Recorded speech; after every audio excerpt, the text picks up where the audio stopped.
Hello दोस्तों, कैसे हो आप सभी लोग। आज की इस वीडियो के अंदर आप लोगों का स्वागत है मेरे डीएसए सीरीज के डे 7 में। और आज की इस वीडियो के अंदर ना यार हम सॉल्व करने जा रहे हैं हमारा एक और क्वेश्चन जिसका नाम है reverse each word in a given string. तो यार देखो, इस क्वेश्चन को हम समझते हैं, फटाफट से चलते हैं अपने बोर्ड के ऊपर और समझते हैं कि ये क्वेश्चन हमको कह क्या रहा है और इसमें हमको करना क्या है। पर उससे पहले अगर आप मेरे चैनल के ऊपर नए आए हो या फिर इस वीडियो को पहली बार देख रहे हो तो मेरे चैनल को अभी सब्सक्राइब कर दो अगर आपको डीएसए में प्रैक्टिस करना है और एक top product based company crack करनी है। इस क्वेश्चन के अंदर आप लोगों को क्या गिवन है, एक स्ट्रिंग गिवन है, ठीक है, जिसका नाम है माय नेम इज एप्पल। अब तुमको करना क्या है ना, ये तुमको मिलेगा एक इनपुट स्ट्रिंग का, तुमको आउटपुट देना है एक स्ट्रिंग, ठीक है, जिसके अंदर क्या होगा ना, तुम यहाँ पे अगर ध्यान से देखोगे तो यहाँ पे स्पेसेस हैं, ठीक है। क्वेश्चन में एक चीज तुमको ये गिवन है कि स्पेसेस ना कितने सारे भी हो सकते हैं, मतलब यहाँ पे हो सकता है कि 3-4 स्पेसेस हो, यहाँ पे भी 3-4 स्पेसेस हो, यहाँ पे भी 3-4 स्पेसेस हो।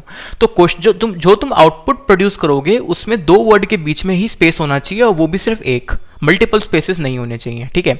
और स्टार्ट और एंड में तो स्पेसेस होने ही नहीं चाहिए। तो मेरा कहने का मतलब क्या है, तुमको आउटपुट के अंदर अगर तुमको ऐसी स्ट्रिंग मिलती है तो तुम्हारा आउटपुट क्या आएगा, तुमको ये वर्ड करना है रिवर्स, जैसे my था तो ym हो गया, फिर एक स्पेस, फिर नेम का रिवर्स eman, फिर स्पेस, फिर इज का रिवर्स si, फिर एक स्पेस, फिर एप्पल का रिवर्स ELLPA,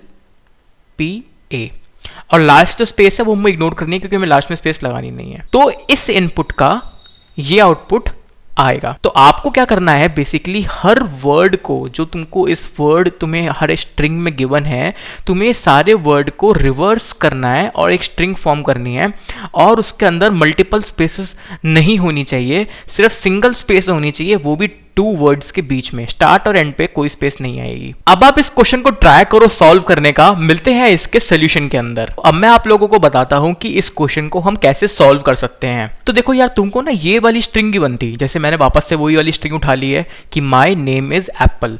तो यहाँ पे ना इस क्वेश्चन के अंदर ना बेसिकली स्टैक का यूज होगा, ठीक है। तो मैंने यहाँ पे एक स्टैक बना लिया है। अब मैं इस क्वेश्चन को ना प्रोसेस करके दिखाता हूँ इस पर्टिकुलर इनपुट के लिए। मैंने क्या किया है ना, यहाँ पे एक रिजल्ट नाम की स्ट्रिंग बना ली है। बेसिकली जो भी मेरा रिजल्ट होगा मैं उसको इसमें स्टोर करूंगा और लास्ट में इसी को रिटर्न करवा दूंगा। तो अब मैं इस क्वेश्चन को ना प्रोसेस करना स्टार्ट करता हूं। देखो, पहले आई जो है मेरा काउंटर है, मैं इस पूरी स्ट्रिंग पे क्या करूंगा, एक फॉर लूप लगाऊंगा और ना मैं आई यहाँ पे 0 से स्टार्ट करूंगा। तो मेरा आई क्या है, सबसे पहले क्या आएगा, यहाँ पे स्पेस आएगी, ठीक है। तो जैसे ही मेरे पास स्पेस आएगी तो मैं क्या बोलूंगा, भाई देख स्पेस तो आ गई है, क्या मेरा स्टैक का साइज ग्रेटर देन 0 है। वो बोलेगा भाई स्टैक का साइज तो 0 से बड़ा नहीं है। अगर 0 से बड़ा नहीं है तो फिर इस स्पेस पे कुछ मत करो, पॉइंटर को आगे बढ़ा दो, ठीक है। फिर जैसे ही m आएगा तो मतलब कैरेक्टर आएगा, तो मतलब वो स्पेस नहीं है, तो क्या करो, अपने स्टैक में पुश करवा दो। तो मैंने स्टैक में m पुश कर दिया। फिर मैंने पॉइंटर को आगे बढ़ाया, y आया तो सेम बात है, वो स्पेस नहीं है तो मैंने y को भी पुश करवा दिया। फिर वापस से मैंने काउंटर बढ़ाया तो क्या आया, इस बार मेरे पास स्पेस आया। जैसे ही मेरे पास स्पेस आया मैंने क्या बोला, मैंने बोला भाई देख स्टैक का साइज क्या 0 से बड़ा है। वो बोलेगा हाँ भाई स्टैक का साइज 0 से बड़ा है। तो उसके बाद मैं क्या चेक करूंगा, तो वो चीज तो मेरी सेटिस्फाई हो गई कि स्टैक का साइज तो मेरा 0 से बड़ा है। पर उस कंडीशन के बाद मैं एक और चीज चेक करूंगा, क्या मेरा रिजल्ट जो मैं बना रहा हूं उसकी लेंथ भी क्या 0 से बड़ी है। अगर लेंथ 0 से बड़ी नहीं है तो मैं स्पेस ऐड नहीं करूंगा, मैं क्या करूंगा, इस पूरी स्टैक को खाली करके सीधा रिजल्ट के अंदर ऐड कर दूंगा। तो ऐसेym था तो पहले y निकला, तो रिजल्ट मेरा क्या बन गया, मैं कलर चेंज कर लेता हूं अपना। तो मेरा रिजल्ट क्या बन गया, बेसिकली मैं यहाँ पे रिजल्ट दिख रहा हूं। तो पहले आया y, क्या है, फिर वापस से मैंने एक और पॉप किया m, तो मेरा m आ गया, ठीक है। तो ये मेरा आउटपुट बन रहा है यहाँ पर। अभी मेरा पॉइंटर यहाँ पे था, अब मेरा पॉइंटर गया आगे, तो उसने बोला भाई अब n है, तो n तो स्पेस नहीं है, तो भाई स्टैक में पुश कर दो, पुश करवा दिया। फिर आया a, तो a भी नहीं है, मतलब स्पेस नहीं है, तो a को वापस से पुश कर दो। फिर आया m, ठीक है, उसको वापस पुश कर दो। फिर आया e, तो उसको वापस से पुश कर दो। फिर आया वापस से स्पेस। अब जब इस बार स्पेस आया ना तो मैंने उसको वापस से वही सेम चीज चेक करने को बोला कि क्या मेरा स्टैक का साइज ग्रेटर देन 0 है। तो वो बोलेगा हाँ भाई 0 से बड़ा है। उसके बाद मैंने क्या चेक किया कि भाई क्या मेरा जो रिजल्ट है उसकी लेंथ 0 से बड़ी है। हाँ भाई 0 से बड़ी है, ym पड़े हुए हैं। तो क्या करो, सबसे पहले यहाँ पे एक स्पेस ऐड कर दो। तो मैंने स्पेस ऐड कर दिया, ठीक है। स्पेस ऐड करने के बाद अपना वही सेम काम करना है, स्टैक को खाली करो जब तक स्टैक 0 नहीं हो जाती और अपने आउटपुट के अंदर ऐड कर दो। तो y को उड़ाया, e को उड़ाया, सबसे पहले e को जोड़ा, m को उड़ाया, m को जोड़ा, a फिर n। ठीक है, तो हमारी ये कोड हो गया। फिर क्या होगा, वापस से हमारा लूप चलेगा आई पे। अब आई तो स्पेस नहीं है तो आई को क्या किया, पुश करवा दिया। फिर एस आएगा, एस को क्या किया, पुश करवा दिया। वापस से क्या आया, स्पेस आई, यहाँ पे खाली स्पेस मिली हमको इधर। तो स्पेस जब आई तो मैंने क्या करी, वापस से दो कंडीशन चेक करी। क्या मैं स्टैक का साइज 0 से बड़ा है, हाँ भाई 0 से बड़ा है, एस और आई पड़े हैं, ठीक है। क्या उसके बाद मैंने चेक किया रिजल्ट भी मेरा 0 से बड़ा है, हाँ जी 0 से बड़ा है भाई, इतना कुछ पड़ा हुआ है रिजल्ट के अंदर, तो एक स्पेस ऐड कर दो। तो उसने बोला भाई ठीक है मैंने ऐड कर दी। अब क्या करो, स्टैक को खाली करो जब तक स्टैक का साइज 0 नहीं हो जाता, और सारे कैरेक्टर्स को निकालकर अपने आउटपुट के अंदर अटैच कर दो। तो एस को निकाला, एस यहां पे लिखा, फिर आई को निकाला, आई यहां पर लिखा, ठीक है।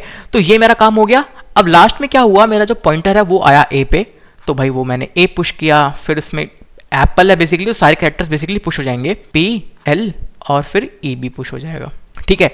लास्ट में क्या था, यहाँ पे एक और स्पेस पड़ा था, तो मैंने कहा भाई ठीक है स्पेस पड़ा है ना, तो अपने को तो वही काम कर रहे हैं, दो चीज चेक करनी है। क्या मेरा स्टैक का साइज 0 से बड़ा है, हाँ भाई इतना कुछ बड़ा हुआ है स्टैक में, 0 से तो बड़ा ही है। फिर क्या चेक करना है, दूसरी कंडीशन की, क्या मेरा रिजल्ट 0 से बड़ा है, जो मेरा रिजल्ट की लेंथ है क्या वो मेरे 0 से बड़ी है, हाँ भाई वो 0 से बड़ी है। तो क्या करो, यहाँ पे एक पहले स्पेस ऐड करो, उसके बाद स्टैक को खाली करो जब तक वो 0 नहीं हो जाती, और सारे कैरेक्टर्स को वापस से ऐड करवा दो। तो मैं क्या करूंगा, पहले ई को उड़ाऊंगा, फिर सी को उड़ाऊंगा, फिर पी पी एल और फिर, ठीक है।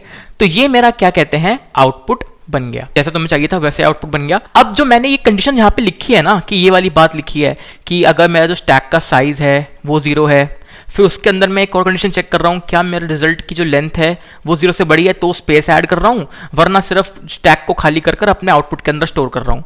तो ये चीज तो था ना, ये मेरा लॉजिक था जो मैंने थिंक किया था इस क्वेश्चन को सॉल्व करने के लिए। तो बेसिकली इस लॉजिक को अप्लाई करने से हमारे पास ये वाला आउटपुट निकल के आता है जो कि हमको चाहिए था, ठीक है। अब हम चलते हैं बिना किसी देरी के अपने जीएफजी के ऊपर, ठीक है, मतलब अपने कोडिंग प्लेटफॉर्म के ऊपर, और अपने इस पर्टिकुलर सॉल्यूशन को देखते हैं कि इसका कोड क्या है। तो चलो दोस्तों, अब हम इस क्वेश्चन का कोड देखते हैं कि ये कोड कैसे चल रहा है। तो हमारी जो अप्रोच है हम उसी को फॉलो करते हुए हमने ये वाला मैंने कोड लिखा है। हमारा ये फंक्शन है रिवर्स वर्ड, ठीक। तो हम यहाँ पे कर क्या रहे हैं, वही सेम बात। पहले मैंने एक रिजल्ट नाम की एक स्ट्रिंग बना ली, एक स्टैक बना लिया, ठीक है, कैरेक्टर टाइप का, और फिर क्या किया, इस पूरे स्ट्रिंग एरे पे, इस पूरे स्ट्रिंग पे आइटरेट किया। आइटरेट करने के बाद मैंने क्या किया, सबसे पहले पहला कैरेक्टर पिकअप किया, और फिर ये चेक किया कि क्या वो स्पेस है और स्टैक का साइज 0 से बड़ा है।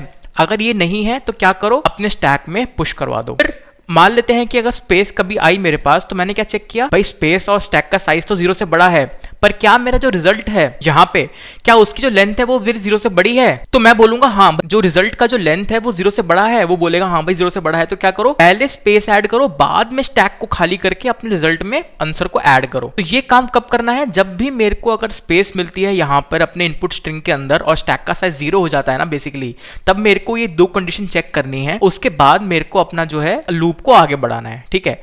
अगर मेरे को कोई कैरेक्टर मिलता है, मेरे को स्पेस मिलती ही नहीं है, तो मेरे को क्या करना है, वो एल्स इफ में चला जाएगा और स्टैक के अंदर पुश करवा देगा। बस मेरे को एक ही ध्यान रखना है कि वो ना मेरा स्पेस ना हो, बस लेटर होना चाहिए। तो उसको मैंने यहाँ पे स्टैक में पुश करवा दिया।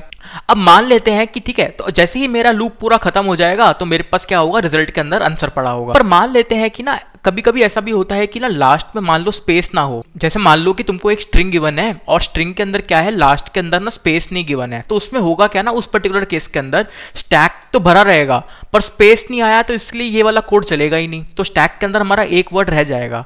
तो उसके लिए क्या करना है ना, जैसे ये फॉर लूप खत्म होगा तो हमें दो चीजें और चेक करनी है। क्या मेरा जो स्टैक का साइज है वो 0 से बड़ा है, और जो मेरे रिजल्ट की लेंथ है क्या वो भी मेरी 0 से बड़ी है। अगर है तो एक स्पेस और ऐड कर दो, और क्या करो, सेम काम करो, स्टैक को खाली करो और रिजल्ट के अंदर जो भी कैरेक्टर्स हैं उनको ऐड करते चलो, और लास्ट में जो अपनी रिजल्ट स्ट्रिंग है जो तुमने यहाँ पे डिक्लेयर करी है उसको रिटर्न करवा दो। तो ये हमारा बड़ा एक सिंपल सा कोड है। ऑलराइट दोस्तों, तो अब हम इस क्वेश्चन को क्या करते हैं, एक बार कंपाइल करते हैं और रन करके देखते हैं। तो मैंने अभी यहाँ पे कंपाइल एंड रन पे क्लिक किया है, ठीक है।